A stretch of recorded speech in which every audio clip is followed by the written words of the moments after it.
महाराजपुर विधायक नीरज दीक्षित द्वारा पिछले करीब 20 दिनों से अपनी विधानसभा में निकाली जा रही किसान संघर्ष पदयात्रा का मंगलवार को नौगांव में विशाल आम सभा के साथ समापन हुआ।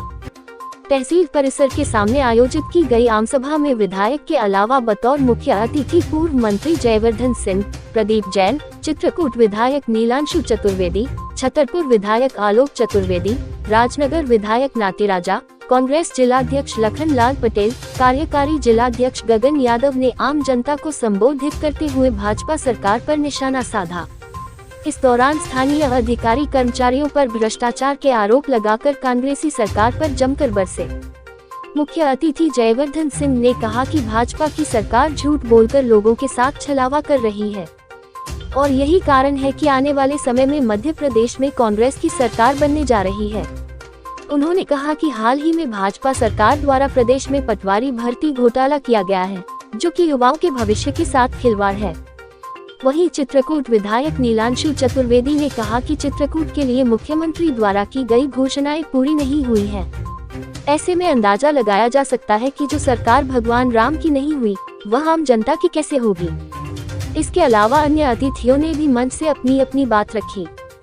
विधायक नीरज दीक्षित ने बताया कि किसान संघर्ष यात्रा के दौरान उन्होंने अपनी विधानसभा के गांव-गांव जाकर लोगों से उनकी समस्याओं को जाना है।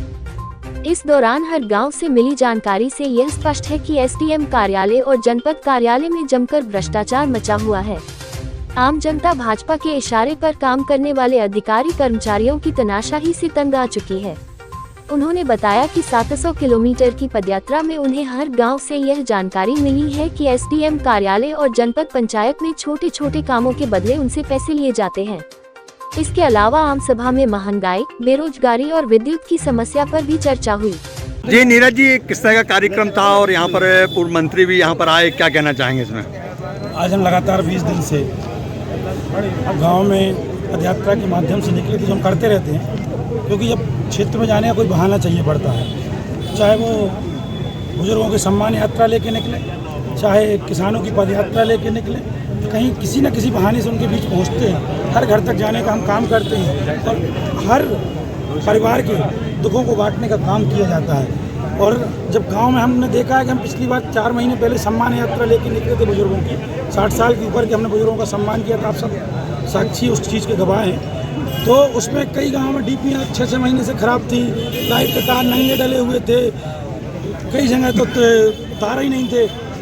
इस बार हमने उससे भी अधिक गांव में भ्रमण किए हैं और हमने देखा कि उस समय हमने अगर बात जो गांव में बोला वो डीपीआर सुधारी गई, रखी गई, और जब दोबारा ख़राब हो जाती है तो फिर हम लोग दोबारा का तब बताते हैं कि जब आप आए थे तब रखी थी, उसके बाद ख़राब हुई, फिर आज तक नहीं रखी। माने पूरा शासन इस तरह का सोया हुआ पड़ा है क्योंकि इस गाँव के जो विद्युत विभाग के कर्मचारी हैं उन्हें सुध लेने की हिम्मत नहीं रहती है। हम ही जब बात करें या कोई प्रतिनिधि बात करता है जनप्रतिनिधि, तब वो समस्याएं बढ़ती हैं। इस बार आप बागेश्वर धाम का भी यात्रा के बीच में आशीर्वाद लेने गए, इस संबंध में क्या कहना चाहेंगे? सौभाग्य हमारा था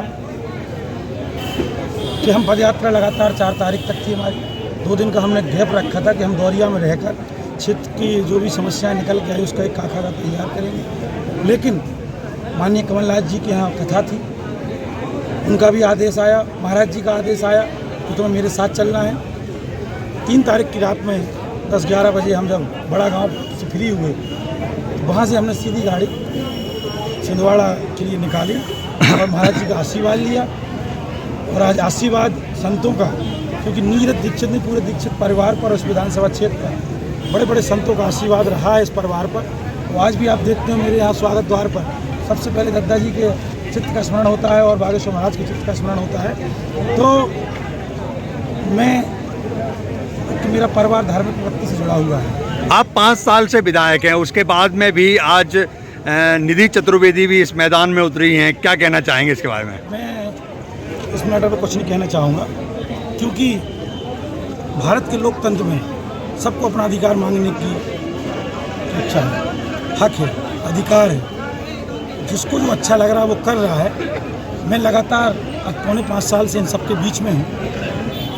अब वो 4.5 साल भारी हैं कि 2 महीने भारी, भगवान जाने, लेकिन वो भी एक मेरे परिवार का हिस्सा है कहीं ना कहीं से। संबंध अपनी जगह होते हैं। जंगी प्रदर्शन में कितनी सूची मांगी थी आपने? जंगी प्रदर्शन में हम 14 सूत्री मांगे लेके गए। गौशाला हमारी बंद पड़ी हुई, किसान परेशान है, गरीबी रेखा पर रोक लगी। कई चीज़ें ऐसी हैं। नौगांव की आय व्यय को बढ़ाने के लिए आपने टैक्स बढ़ा दिए गए हैं। जनता को लूटने का काम कर रही है सरकार। अभी 3 महीने के लिए केवल बंद कर दिए हैं। कोई टैक्स नहीं लगेगा, ना कोई बाजार का ठेका होगा। केवल गुमराह करने का काम जो शासन और प्रशासन कर रहा है, उन सभी मांगों को लेकर कई विद्युत की समस्याएं हैं। कहीं गांव में हमने देखा पुरवा पट्टे छोटे छोटे हैं, जहां के रोड स्वीकृत हो चुके हैं। वहाँ मनरेगा के रोड शेड्यूल रोड इस विधानसभा बंद पड़े हुए हैं। ऐसे कई छोटे छोटे मुद्दे लेके थे। लाडली बहना योजना भारतीय जनता पार्टी ने चालू की है, इससे क्या प्रभाव नहीं पड़ेगा इस बार की विधानसभा में आपको? अगर आपको प्रभाव दिख रहा होता तो यहाँ आज का माहौल दिखता। और लाडली बहना आपने उस दिन 5 तारीख को भी देखा, 4-5 के सीएम आए थे। हमने सुना था हमारे इसी आगे तहसील के पास रात में महिलाएं भूखी प्यासी रो रही थी। वो लाडली बहना है उनकी, धक्का दे रही बसों में, उनको लाडली बहना कहते हो। मध्य प्रदेश में सबसे ज़्यादा अत्याचार होते हैं तो माताओं बहनों के ऊपर होते हैं। अगर उन्हें चलाना थी उन्हें तो पूरे देश में क्यों नहीं चलाई? मध्य प्रदेश में वो जाने वाले हैं, वो खुद समझ चुके हैं कि हमारी स्थिति खराब है। किसी न किसी प्रकार की लॉलीपॉप जनता को दे रहे हैं और कुछ नहीं कर रहे। एक जादूगर की मौत भी हुई थी, उसके परिवार से क्या आप पहुंचोगे, उससे मिलोगे क्या? हम जाएंगे, मिलेंगे। और जब हमें खबर लगी रात में 1 बजे, हम छिंदवाड़ा में थे, हम नहीं आने में समय लगता, लेकिन हमने अपने साथ रहने वाले लड़कों को तत्काल दीप्ति पांडे जी वहाँ मौजूद थी, हमारी कांग्रेस की कार्यवाहक अध्यक्ष भी है, और हमने इनसे बात भी की। उसके परिवार वालों से फ़ोन पर बात की। प्रशासन ने जो जाति की है उस परिवार के साथ, नहीं तो उनको तत्काल शासन की सुविधाएं उपलब्ध कराना चाहिए थी। शासन से राहत उस माँ बाप को देना चाहिए था, जिसका इकलौता बेटा था, अकेला बेटा था। हमने सुनने में आया और हम उससे मिलेंगे भी उन परिवार से। उनकी जो मदद बनेगी हम करेंगे। क्या जयवर्धन सिंह इस बार बुंदेलखंड के प्रभारी बनेंगे? वो पार्टी का काम है। बाकी एनसीसी के बच्चों को भाजपा के झंडे दिए गए थे, इसके बारे में क्या कहना चाहेंगे आप? एनसीसी के बच्चे देश का भविष्य है। वो एनसीसी के बच्चे ही निकल के देश की सुरक्षा करने के लिए बॉर्डर पर भेजे जाते हैं। तो आप स्वयं जानते हैं, तिरंगा झंडा सौंपना चाहिए था कि भाजपा का झंडा सौंपना चाहिए?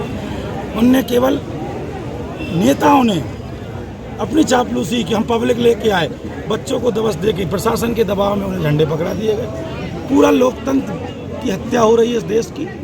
लोकतंत्र से सरकारें गिराई जा रही हैं, लोकतंत्र का कहीं महत्व ही नहीं समझा जा रहा है। ये वो सरकार है कि जो केवल अपने आप में सत्ता हासिल करना चाहती है और देश को लूटना चाहती है।